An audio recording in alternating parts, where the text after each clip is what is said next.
প্রতিদিনের বইমেলা। মেলায় এসেছিলেন প্রখ্যাত সেতার বাদক রিনাত ফৌজিয়া। মেঘদূত প্রকাশন থেকে এবার প্রকাশিত বই প্রসঙ্গে কথা বললেন আমাদের সাথে। এবারে বইমেলা এসেছে আমার এই বইটা, গুরু শিষ্য পরম্পরায় ওস্তাদ খুরশিদ খান। আমি মূলত একজন সেতার শিল্পী, সেতার বাজাচ্ছি দীর্ঘদিন ধরে, এবং আমার সঙ্গীত গুরু ছিলেন ওস্তাদ খুরশিদ খান, যিনি বাংলাদেশের সর্বোচ্চ সম্মাননা স্বাধীনতা পদক প্রাপ্ত পেয়েছেন, এবং অনেক বর্ণাঢ্য ওনার জীবন ছিল। ওনার কাছে আমি দীর্ঘ ২৬ বছর শিখেছি। তো আমার খুবই ইচ্ছা ছিল যে ওনার জীবনী আমি একটা বই করব, একটা বইয়ে লিখব। তো সেই ইচ্ছা থেকে এই বইটা লেখার সূচনা। আমরা যে তার মধ্যে আমি আমার সঙ্গীতের ঘরানার কথা নিয়ে এসেছি। আমরা যেই ঘরানার, অর্থাৎ মিয়া তানসেনের যেই সেনী ঘরানা, সেই ঘরানার সঙ্গীতের কিভাবে আমাদের পরিবারে চলে আসলো।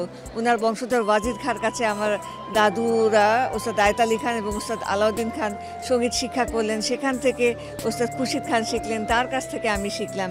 এই যে পরম্পরায়, গুরু শিষ্য পরম্পরায় একটা ঘরানা, সেই ইতিহাসটাই আমি গল্পের মতো করে এই বইয়ে বলার চেষ্টা করেছি। মেলাতে ৬ নম্বর এবং ৭ নম্বর স্টলে মেঘদূত প্রকাশনে এই বইটা পাওয়া যাচ্ছে।